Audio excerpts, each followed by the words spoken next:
चर्चित गायिका रेखा जोशीको आज जन्मदिन हो। रेखा जोशीलाई नेपाली न्युजको तर्फबाट लाखौं करोडौं शुभकामना, अपार माया तथा मिठो सम्झना छ। हे साइरामा परेवा जोडी घुटुका बाडुली लाया, सँगसँगै रहनु हौ प्यारा, रातिमा सपनी आया। मुना र मदनका जसो घुटुका बाडुली लाया, बिछोडा जान हौ प्यारा, रातिमा सपनी आया। आज चर्चित गायिका रेखा जोशीको जन्मदिन हो। सर्वप्रथम त नेपाली न्युजको तर्फबाट रेखा जोशीलाई जन्मदिनको हार्दिक मङ्गलमय शुभकामना व्यक्त गर्दछौँ। रेखाको आगामी यात्रा सुखमय बनोस्, सफल रहोस्, यही छ हाम्रो कामना। प्लिज सबैले ह्यापी बर्थडे टु यु रेखा लेखेर सेयर गरिदिनु होला। रेखा जोशी भनेपछि नचिन्ने त बिरलै होलान्।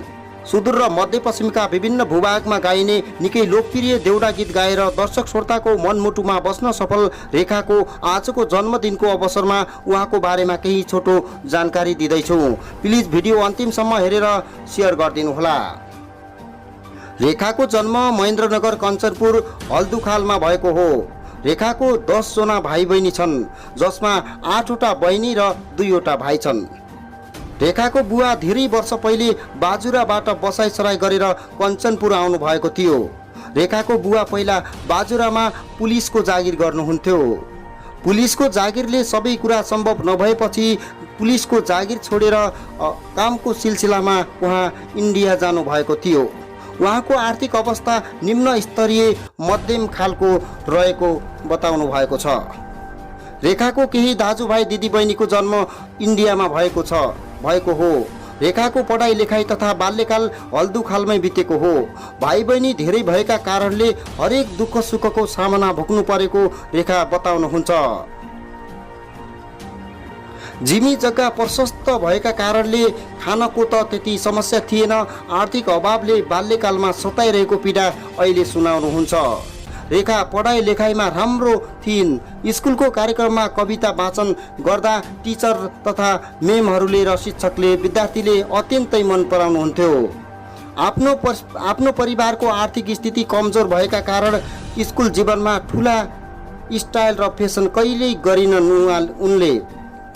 अरूले ठुलो महँगो पेनले लेख्थे, तर रेखाले 2 रुपियाँको रिफिलले लेखेर पनि सबैभन्दा राम्रो मार्कर र राम्रो राइटिङ उहाँले लेख्नुहुन्थ्यो र सबैभन्दा टप हुनुहुन्थ्यो। कुनै कुरामा सफल हुनका लागि जीवनमा निकै सङ्घर्ष गर्नुपर्ने रेखाको भनाइ छ। छोराछोरी पढाउन बुबाले निकालेको ऋण र घरमा साहु आइरहँदाको दिन अझै याद आइरहने बताउनु भएको छ। 9 कक्षामा फिस तिर्ने पैसा नहुँदाको पीडा अहिले पनि सुनाउँदै आउनु भएको छ। रेखाको एसएलसी गाउँमै भएको थियो भने ब्याचलर लेभल सहरतिर कमर्समा गर्नुभएको थियो। रेखाको दाजुको नाम मदन राज जोशी र गणेश राज जोशी हो। रेखाले रेडियो कञ्चनपुरमा ट्रेनिङ गरेर कार्यक्रम सञ्चालिका, समाचार वाचक र लोक कार्यक्रम चलाउनुहुन्थ्यो। 3 वर्ष रेडियो कञ्चनपुरमा काम गर्नुभएको थियो। रेडियोमा पत्रकारिता गर्दै गर्दा रेखाको साङ्गीतिक यात्रा सुरु हुन्छ। रेखाको पहिलो गीत अतरियाको ओम डिजिटल रेकर्डिङ स्टुडियोमा रेकर्ड गर्नुभएको थियो। टेगराज अवस्थीको एरेन्जमा पहिलो देउडा गीत खुटुक्क बाडुल्ली लाया निकै मन छुने मार्मिक गीत रेकर्डिङ गर्नुभएको थियो। यो गीतले साङ्गीतिक क्षेत्रमा